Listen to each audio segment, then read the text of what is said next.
যেই মুহূর্তে ক্রুসেডারেরা গোটা জেরুজালেম 70 থেকে 80 বছর যাবৎ দখল করে আছে, ওই মুহূর্তে ক্রুসেডারদেরকে মসজিদ আকসা থেকে বিতাড়িত করে মসজিদ আকসা বিজয় করেছিলেন সালাহুদ্দিন আইয়ুবী।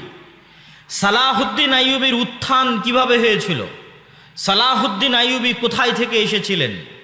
সালাহুদ্দিন আইয়ুবীর যে সময় উত্থান, ওই সময় আব্বাসীয় খেলাফতের পতনের সময়। এখন পর্যন্ত তিনটে বড় খেলাফা মুসলিম বিশ্বে প্রতিষ্ঠিত হয়েছিল। এক, খোলাফায়ে রাশিদিনের 40 বছর, আবু বকর, ওমর, উসমান, আলী। 2, উমাইয়া খেলাফত। উমাইয়া খেলাফতে সবচেয়ে বেশি দেশ বিজয় হয়েছে। উমাইয়া খেলাফত আমলে মুসলমানদের কাজই ছিল দেশ বিজয় করা। আব্বাসীয় খেলাফতে তেমন একটা দেশ বিজয় হয়নি। আব্বাসীয় খেলাফতে হয়েছে জ্ঞান বিজ্ঞানের চর্চা। মুসলমানেরা জ্ঞান বিজ্ঞানে বিশ্বের সবচেয়ে বড় বড় বিশ্ববিদ্যালয় বাগদাদ এবং কর্ডোভায় তৈরি করে ফেলেছিল। যদিও কর্ডোভা ছিল আব্বাসীয়দের বাইরে উমাইয়া খেলাফতের অধীনে, আর আব্বাসীয়দের শেষ আমল ছিল সেলজুক, মামলুক, এইরকম খণ্ড খণ্ড সালতানাতের অধীনে। তারপরে নতুন খেলাফত আসলো উসমানীয় খেলাফত। তাহলে যখন সালাহুদ্দিন আইয়ুবীর উত্থান হচ্ছে, তখন মুসলমানদের শক্তিশালী কেন্দ্রীয় কোনো শাসন ব্যবস্থা নাই। নওগাঁর একজন আমির, রাজশাহীর আর একজন আমির, ঢাকার একজন আমির, দিনাজপুরের একজন আমির, এরকম মুসলিম দেশগুলো খণ্ড বিখণ্ড আকারে আমির ছিল। কেউ সিরিয়ার হালবের আমির, কেউ সিরিয়ার হেমসের আমির, কেউ মিশরের আমির, এইভাবে ছিল। ওই সময় সেলজুকদের হাতে জামেআতুল আজহার, আজহার বিশ্ববিদ্যালয়ের আলোকে বাগদাদে একটি মাদ্রাসা তৈরি হয়েছিল, তার নাম মাদ্রাসা নিজামিয়া। আপনারা এখনো শুনবেন যে দারসে নিজামি এখনো বলা হয়। এই যে পাতাড়ি মাদ্রাসা যখন কওমি মাদ্রাসা ছিল, তখন দেখবেন এখানে লেখা হতো যে দারসে নিজামিতে পরিচালিত হয়। এই দারসে নিজামিটা এসেছে ওই নিজামিয়া মাদ্রাসা। যিনি শিক্ষামন্ত্রী ছিলেন নিজামুল মুলক তার নাম, তিনি মাদ্রাসাটা তৈরি করেছিলেন। তার নামে মাদ্রাসার নাম মাদ্রাসা নিজামিয়া। ওই মাদ্রাসা নিজামিয়া থেকে বড় বড় ছাত্র তৈরি হয়েছে। ইবনে আসাকির তৈরি হয়েছে, তারিখে দেমাশকের লেখক ইবনুল আসির তৈরি হয়েছে, আরো বড় বড় আলেম ওই মাদ্রাসা নিজামিয়া থেকে এসেছে। এই মাদ্রাসা নিজামিয়ার ছাত্ররাই পরবর্তীতে ক্রুসেডারদের কাছ থেকে এবং মঙ্গোলীয়দের কাছ থেকে মুসলমানদের আজাদ করার জন্য জিহাদের নেতৃত্ব দিয়েছিলেন। এখান থেকেই উত্থান ঘটে সালাহুদ্দিন আইয়ুবী রাহিমাহুল্লাহ। সালাহুদ্দিন আইয়ুবী রাহিমাহুল্লাহ তার চাচা আসাদুদ্দিন শেরকোহের সাথে মিশরে একটি অভিযান পরিচালনা করতে এসে তিনি মিশরের দায়িত্বপ্রাপ্ত হন। আস্তে আস্তে তিনি মিশর এবং সিরিয়া দুই দেশেরই দায়িত্বপ্রাপ্ত হন। এই দুই দেশের দায়িত্বপ্রাপ্ত হওয়ার পরে জেরুজালেম বিজয়ের আগ পর্যন্ত অসংখ্য মুনাফিকের তাকে মোকাবেলা করতে হয়েছে। শুধু মুনাফিকে ভরা। ক্রুসেডাররা নারী দিয়ে আর টাকা দিয়ে মুসলমান আমির ওমারাদের কিনে নিত। কেউ ইসলামের কারণে জিহাদ করতে ইচ্ছুক ছিল না। সবার মাথায় আছে জাতীয়তাবাদের কারণে জাতিভিত্তিক জিহাদ হতে পারে। যেমন ইসরায়েলের বিরুদ্ধে আরব বিশ্ব তিনটে যুদ্ধ করেছে জাতীয়তাবাদের উপর ভিত্তি করে। একটা যুদ্ধ জিততে পারেনি, কেননা যুদ্ধটা ছিল জাতীয়তাবাদের কারণে। তো জেরুজালেম যখন ক্রুসেডাররা দখল করে নিয়েছিল, তখনও যুদ্ধ হয়েছিল জাতীয়তাবাদের কারণে, জিততে পারেনি। সালাহুদ্দিন আইয়ুবী এই সমস্ত মুনাফিকদেরকে হত্যা করতে করতে, এই সমস্ত মুনাফিকদেরকে ষড়যন্ত্র থেকে মুসলিম উম্মাকে মুক্ত করে তারপরে তিনি মনোযোগ দিলেন জেরুজালেম বিজয়ের জন্য। জেরুজালেম বিজয়ের আগেই,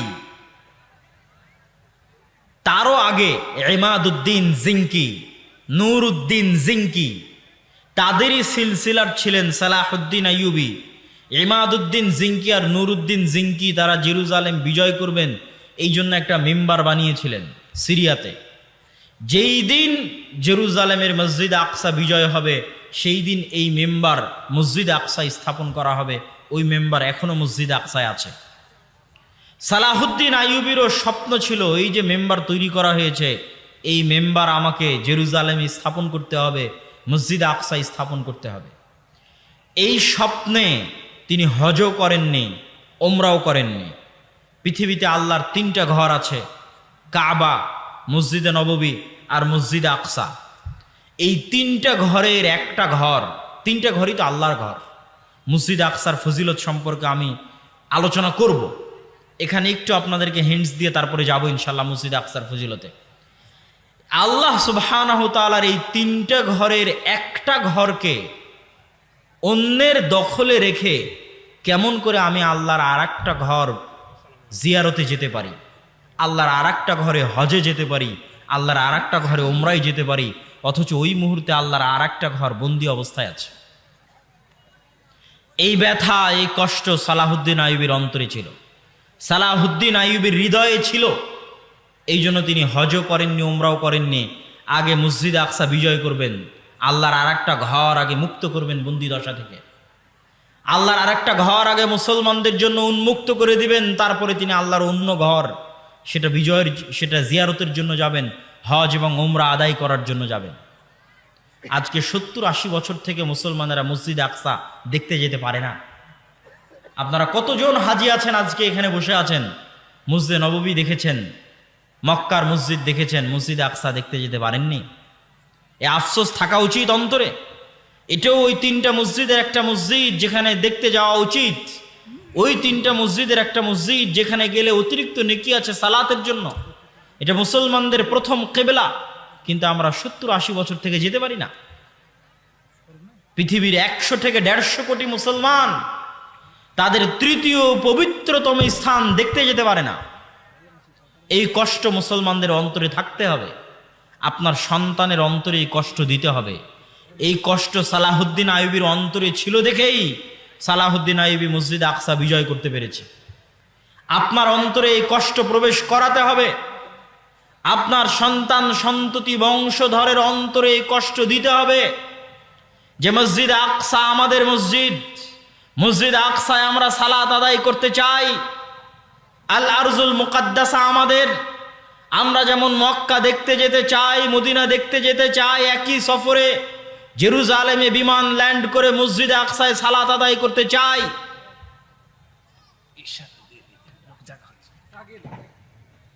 আপনারা যারা একটু সামনের দিকে যদি অল্প অল্প করে চেপে বসেন, পিছনে লোকজন জায়গা পাচ্ছে না, একটু অল্প অল্প করে একটু চেপে বসেন যাতে পিছনে লোকজন বসতে পারে, একটু সহযোগিতা করেন।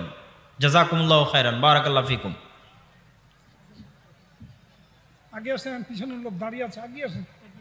যে পিছনে অনেক লোক ঘোরাফেরা করছে, দাঁড়িয়ে আছে, তারা বসতে পারছে না। আপনারা একটু একটু করে সামনের দিকে আগালে তারা বসার সুযোগ পাবে।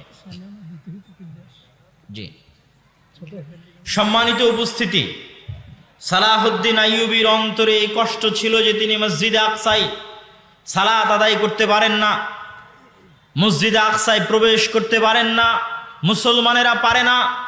এই দুঃখে, এই কষ্টে তিনি হজ করেননি, ওমরা করেননি। এই দুঃখে, এই কষ্টে তিনি মিম্বার তৈরি করেছিলেন সম্পূর্ণ আলাদা। যেই দিন মসজিদ আকসা বিজয় হবে সেই দিন এই মিম্বার ওখানে স্থাপিত হবে। সেই যুদ্ধের সময় চলে আসলো, হিত্তিনের যুদ্ধ। 1187 খ্রিস্টাব্দে হিত্তিনের যুদ্ধ। শায়েখ আব্দুর রাজ্জাক বিন ইউসুফের মুখে দাজ্জালের লম্বা হাদিসে শুনেছেন, দাজ্জাল তামিম আদ-দারিকে জিজ্ঞেস করে, আখবিরুনি আন বুহায়রা তাবারিয়া, তোমরা আমাকে বুহায়রা তাবারিয়া সম্পর্কে বলো, বুহায়রা তাবারিয়াতে কি পানি আছে? ইসরায়েলের সীমানার মধ্যে, এখনকার ইসরায়েলের সীমানার মধ্যে একটা বড় লেক আছে, ওটাই হচ্ছে বুহায়রা তাবারিয়া, ওখানে এখনো পানি আছে। দাজ্জাল বলল ওখানে একদিন পানি থাকবে না। এই বুহায়রা তাবারিয়ার পাশেই দ্বিতীয়বার মসজিদে আকসা বিজয়ের যুদ্ধ হয়েছিল, হিত্তিনের যুদ্ধ। সুলতান সালাহুদ্দিন আইয়ুবী এই যুদ্ধ করেছিলেন। এই যুদ্ধে মুসলমানদের যে প্লাস পয়েন্ট ছিল, আজকেও মুসলমানদের ওই প্লাস পয়েন্ট আছে যুদ্ধে, আজকেও আছে। কি প্লাস পয়েন্ট ছিল? সালাহুদ্দিন আইয়ুবীরা হচ্ছে আরব মরুভূমিতে জন্ম নেওয়া।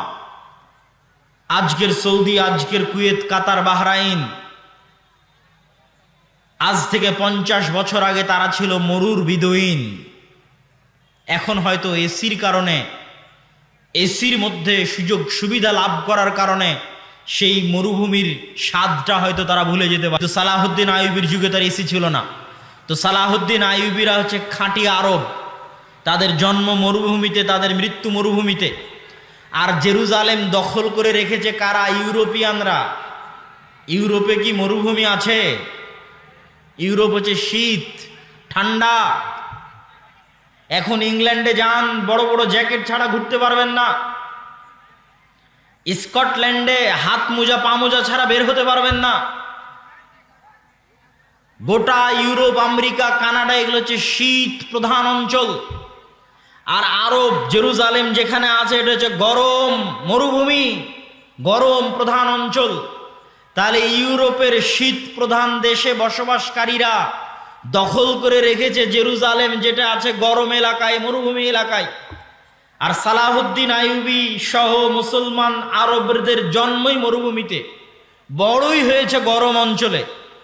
এই ছোট্ট জিনিসটাই সালাহুদ্দিন আইয়ুবী রাহিমাহুল্লাহ কাজে লাগিয়েছেন যুদ্ধের কৌশল হিসেবে, যে এদেরকে গরম দিয়ে ধ্বংস করে দিব। বড় বড় শক্তিশালী লৌহ বর্ম গায়ে দিয়ে আছে, এমন গরম পরিবেশ সৃষ্টি করতে হবে যাতে গরমের ঠেলাতে লোহার বর্ম খুলে ফেলে দেয়, গায়ে না রাখতে পারে। আসছে তো ইউরোপ থেকে। ইউরোপিয়ানরা যারা সাদা চামড়া, শীত অঞ্চল, তারা গরম সহ্য করতে পারে না, তাদের চামড়ায় ফুসকুড়ি পড়ে যায়। অল্প মাত্রার গরম হলেই চামড়ায় ফুসকুড়ি পড়ে যায়। আজকেও যারা ওখানে আসছে তারা শীত প্রধান অঞ্চল থেকে আসছে। এখানে একটা মজার জিনিস বলে রাখি, মুসলমানেরা ওই অঞ্চলগুলোই বিজয় করতে পেরেছে যেগুলো গরম, আর ওই অঞ্চলগুলো বিজয় করতে পারেনি যেগুলো শীত। তুরস্ক এতদিন বিজয় হতো না এই জন্য যে তুরস্ক শীত। আপনি বলবেন স্পেন তো ইউরোপ বিজয় হয়েছে। স্পেনের যে অঞ্চলগুলো মুসলমানেরা বিজয় হয়েছে এগুলো সবই গরম অঞ্চল। আমি নিজে যেহেতু গেছি, কর্ডোভা, গ্রানাডা, আলহামরা সব ঘুরে এসেছি, এগুলো গরম অঞ্চল, একদম অ্যারাবিয়ান স্টাইলের গরম অঞ্চল। যেখানে থেকে শীত শুরু, ওখান থেকে আর মুসলমানেরা বিজয় করতে পারেনি। স্পেনের সীমানার সাথে লাগানো ফ্রান্স, স্পেনের সীমানার সাথে লাগানো ইতালি, ফ্রান্স, ইতালি, জার্মান, এগুলো স্পেনের একদম আমাদের সাথে যেমন ইন্ডিয়া লেগে আছে সেভাবে লেগে আছে। তো মুসলমানেরা স্পেন বিজয় করে আর ফ্রান্সে ঢুকতে পারেনি, স্পেন বিজয় করে আর ইতালিতে ঢুকতে পারেনি। তার সবচেয়ে বড় কারণ ছিল শীত। মুসলমানেরা অভ্যস্ত ছিল গরমে, তারা শীতে যুদ্ধ করতে পারতো না। তাহলে জেরুজালেম যারা দখল করে রেখেছে আর আসছে শীত এলাকা থেকে। সালাহুদ্দিন আইয়ুবী যুদ্ধের ট্রিক্সে খাটালেন যে আমি তাদেরকে পানির যে সরবরাহগুলো আছে এগুলো থেকে একদম আশেপাশের 15-20 কিলোমিটার খালি মরুভূমি থাকবে, এরকম মরুভূমিতে নিয়ে যাব। তো যুদ্ধ শুরু করলেন স্বাভাবিক শহর এলাকাতেই, একটু করে আগান, একটু করে পিছান, একটু করে আগান, একটু করে পিছান। পিছাতে পিছাতে পিছাতে পিছাতে তাদেরকে বুঝাচ্ছেন যে আমরা পরাজিত হচ্ছি, কিন্তু আসলে তিনি তাদেরকে টেনে টেনে মরুভূমির মধ্যে নিয়ে যাচ্ছেন, পানির সকল সরবরাহ থেকে বিচ্ছিন্ন করে দিচ্ছেন। কিন্তু তারা মনে করছে আমরা মুসলমানদের পরাজিত করছি। টানতে টানতে যখন একদম গহীন মরুভূমির মধ্যে নিয়ে চলে আসলেন, যেখান থেকে আশেপাশের 250 কিলোমিটারে না কোনো গাছ আছে, আশেপাশের 250 কিলোমিটারে না কোনো কুয়া আছে, আশেপাশের 250 কিলোমিটারে না পানির ব্যবস্থা আছে। আর সালাহুদ্দিন আইয়ুবী আগে থেকে ওখানে তার সেনাবাহিনী রেডি করে রেখেছিলেন শুধু আগুন জ্বালানোর জন্য। গোটা মরুভূমির চারিদিকে গাছপালা একত্রিত করে ভয়ঙ্করভাবে আগুন জ্বালানোর জন্য। যুদ্ধ হচ্ছে জুন জুলাই মাসে, একদম কাঠ ফাটা রোদে জুন জুলাই মাসের মধ্যে মরুভূমির মধ্যে একে তো সূর্যের তাপ, একে তো মরুভূমির বালুর তাপ, আর একে তো চারিদিকে জ্বালিয়ে দেওয়া হয়েছে আগুন, আগুনের তাপ। এই ত্রিতাপে ইউরোপিয়ান থেকে আসা বিশাল বিশাল নাইট যোদ্ধারা তাদের গায়ে থাকা লোহার বর্মগুলো গরমের ঠেলায় খুলে ফেলতে থাকলো। আর মুসলমানদের তো জন্মই হয়েছে মরুভূমিতে, তারা গরম সহ্য করাও জানে, তারা গরমে থাকাও জানে, বিনা পানিতে বসবাস করাও জানে। এইভাবে সালাহুদ্দিন আইয়ুবী রাহিমাহুল্লাহ হিত্তিনের যুদ্ধে ক্রুসেডার বাহিনীকে পরাজিত করে বিনা রক্তপাতে মসজিদে আকসা বিজয় করলেন। একটা জিনিস মনে রাখবেন, মুসলমানেরা দুইবার মসজিদে আকসা বিজয় করেছে, দুইবারই বিনা রক্তপাতে, এক ফোঁটা রক্তও পড়েনি। আর ক্রুসেডাররা যখন মসজিদে আকসা বিজয় করেছে তখনও রক্ত ঝরেছে, আর আজ তো রক্ত ঝরছেই ঝরছেই ঝরছেই। আরো একটা জিনিস মনে রাখবেন, ইতিহাসের সূক্ষ্ম জিনিস আপনাকে বলে যাচ্ছে। ওমর রাদিয়াল্লাহু তাআলা আনহু যখন মসজিদে আকসা বিজয় করেন তখন পাদ্রীরা ওমর রাদিয়াল্লাহু তাআলা আনহুকে জোর করে লিখিয়ে নিয়েছিলেন। চুক্তিনামার মধ্যে ওমর রাদিয়াল্লাহু তাআলা আনহুকে জোর করে লিখিয়ে নেওয়া হয়েছিল যে লেখেন চুক্তিনামার মধ্যে যে এই জেরুজালেমে কোনো ইহুদিকে বসবাস করতে আপনি দিবেন না। ওমর রাদিয়াল্লাহু তাআলা আনহুর কাছে খ্রিস্টানদের দাবি যে আপনি জেরুজালেম বিজয়ের যে চুক্তি, এই চুক্তিতে লেখেন যে এই জেরুজালেমে আপনি কোনো ইহুদিকে বসবাস করতে দিবেন না। এই চুক্তি এখনো আছে লিখিত আকারে, কিয়ামা কানিসা আল কিয়ামা, কিয়ামা গির্জায়, জেরুজালেমের কিয়ামা গির্জায় এখনো লিখিত আকারে ওই চুক্তি আছে, যার মধ্যে ওমর রাদিয়াল্লাহু তাআলা আনহু লিখেছিলেন যে এই জেরুজালেমে কোনো ইহুদিকে বসবাস করতে দেওয়া হবে না। দাবি কাদের ছিল? খ্রিস্টানদের ছিল। আশ্চর্য হবেন, ওমর রাদিয়াল্লাহু তাআলা আনহু প্রথম যিনি ইহুদিদেরকে জেরুজালেম ভিজিট করার, তাদের পবিত্র স্থানগুলো দেখার অনুমতি দিয়েছিলেন যে তোমরা এসে দেখে ঘুরে যেতে পারো, বসবাস করতে পারবে না। ইহুদিরা নিজে কলমে লিখে গেছে যে গত ১,৫-২,০০০ বছর যাবৎ তাদের সবচেয়ে গোল্ডেন টাইম ছিল স্পেনে যে মুসলমানদের শাসন ছিল, আন্দালুস, স্পেন, কর্ডোভা, টলেডো, গ্রানাডায় মুসলমানদের যে স্বর্ণযুগের শাসন ছিল, ওই স্বর্ণযুগের শাসনে ইহুদিরা যেই পরিমাণ সুযোগ সুবিধা ভোগ করেছে আর কোনোদিন অতীতে এবং পরে কোনো শাসক তাদেরকে ওই পরিমাণ সুযোগ সুবিধা প্রদান করেনি।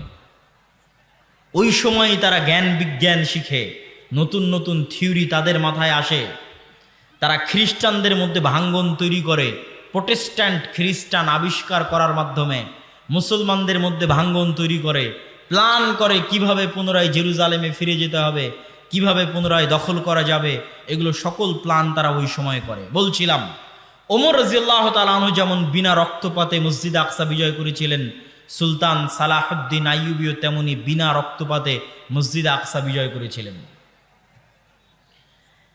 এই মসজিদে আকসা বিজয়ের ৬০-৭০ বছরের মাথায় তখনও পরিপূর্ণ আরব বিশ্ব ক্রুসেডার থেকে খালি হয়নি।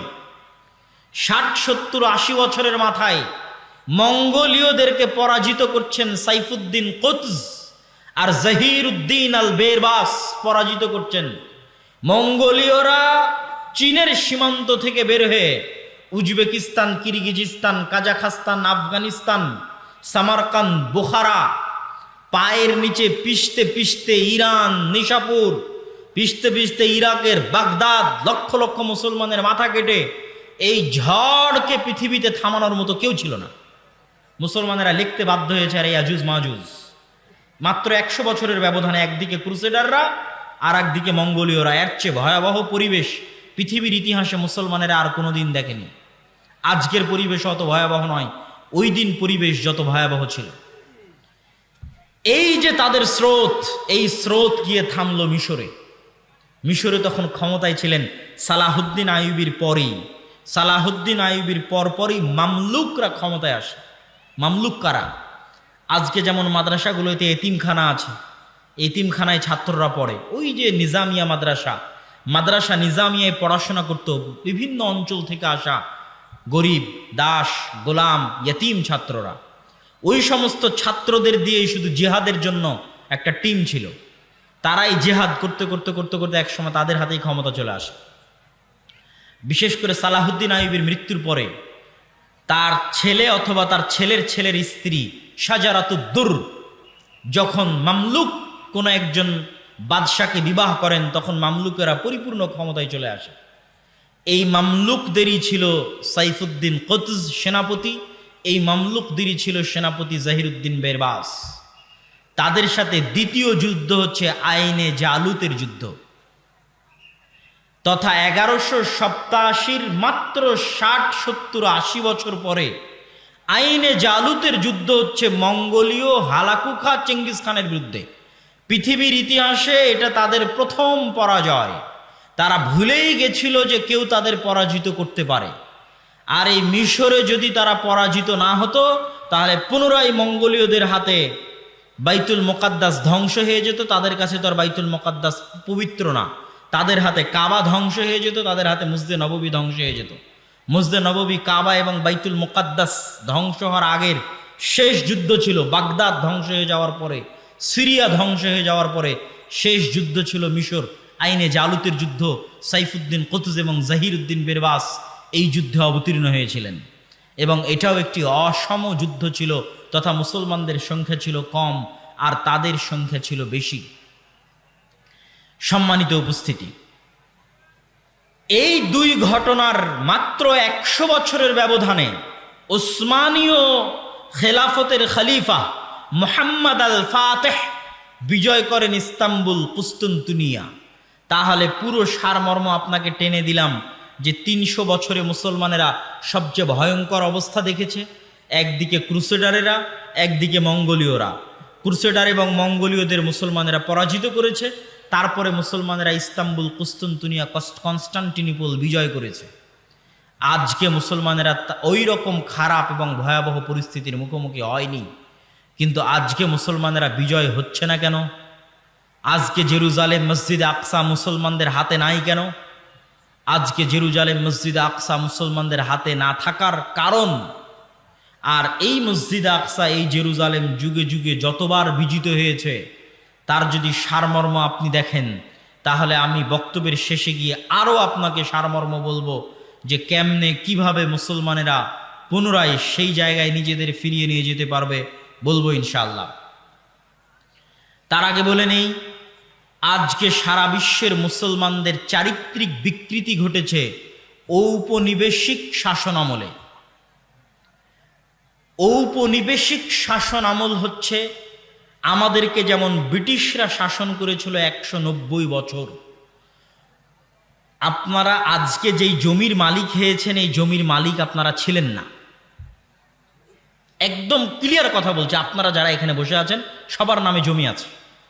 1937-এর আগে এগুলো একটা জমি আপনাদের নামে ছিল না, সব জমি ছিল জমিদারদের। এই অঞ্চলে যারা আজকে আপনারা বসবাস করছেন, আপনারা জমির মালিক হয়েছে আপনাদের বাপদাদারা 1937-এ। জমিরই মালিক ছিলেন না আপনারা, জমি নাই আপনার। মানে আপনি বলতে পারবেন না যে এই জমি আমার, জমি জমিদারের, আর আপনি হচ্ছে তাদের অধীনে গোলামি করবেন। এই যুগ ছিল 190 বছর এই অঞ্চলে। এই 190 বছরের গোলামিতে আমাদের চরিত্র বিকৃতি হয়ে গেছে। আমরা ওই 190 বছর যে ব্রিটিশদের গোলামি করেছি, ওই গোলামি থেকে এখনো 60 বছরে বের হতে পারিনি। ওই 190 বছরের গোলামিতে আমাদের চরিত্র বিকৃত হয়ে গেছে। তো এইভাবে যুগে যুগে যখনই কোনো জাতির চরিত্র বিকৃতি হয়ে যায়, স্বাধীনভাবে আর চিন্তা ভাবনা থাকে না, তখন তারা আর স্বাধীন ভাবতেও পারে না, আর উঁচু হিম্মতও কাজ করে না।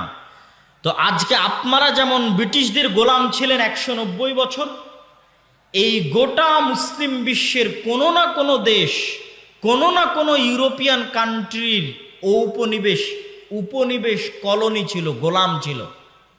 আফ্রিকার সবগুলো দেশ ফ্রান্স, ইতালি আর স্পেনের কলোনি, ফ্রান্স, ইতালি আর স্পেনের উপনিবেশ।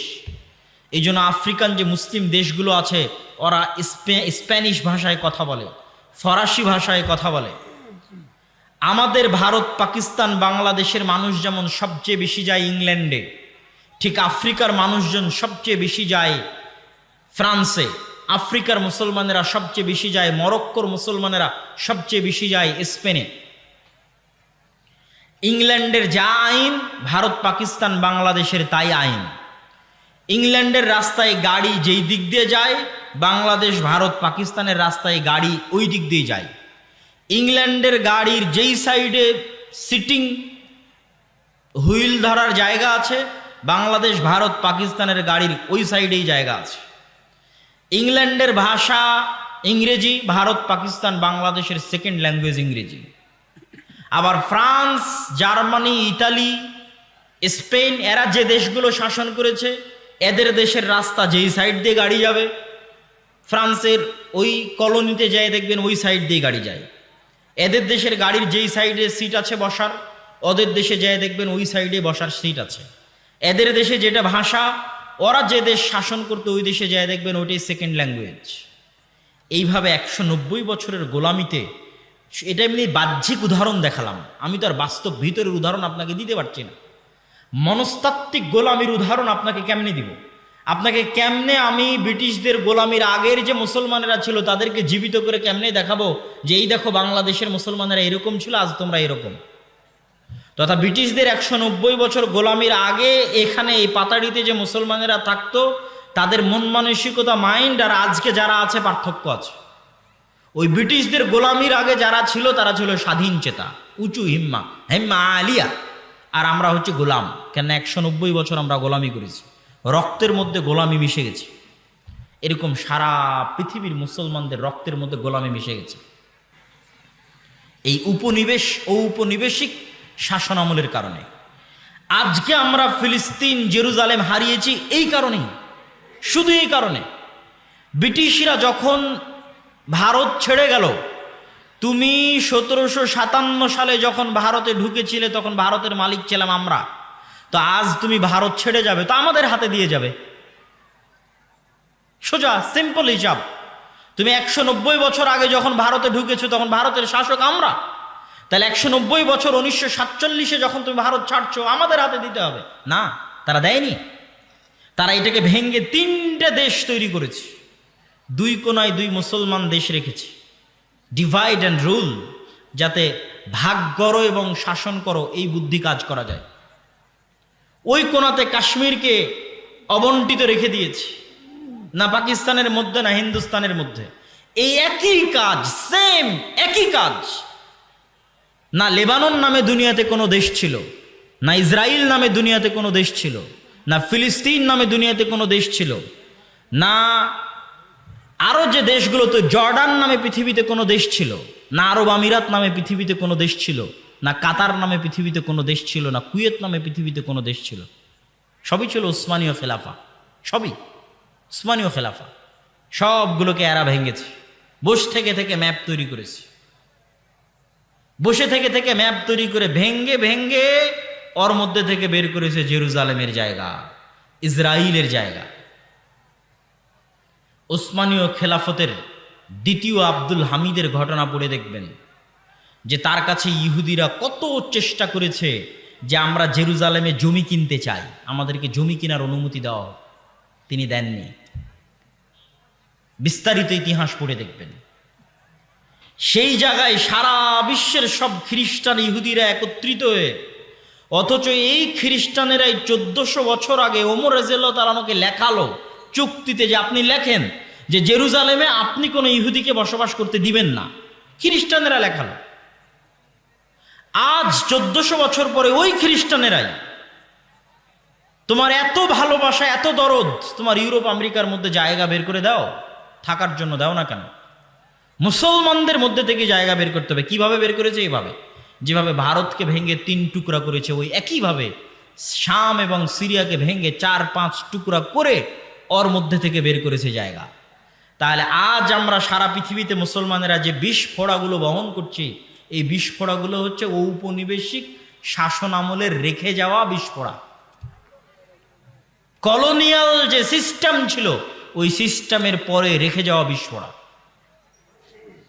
এখান থেকে উদ্ধার তারাই করতে পারবে যারা স্বাধীন চেতা, যারা গোলামি না করে জন্ম নিয়েছে, যারা গোলামি করা কোনোদিন শিখেনি।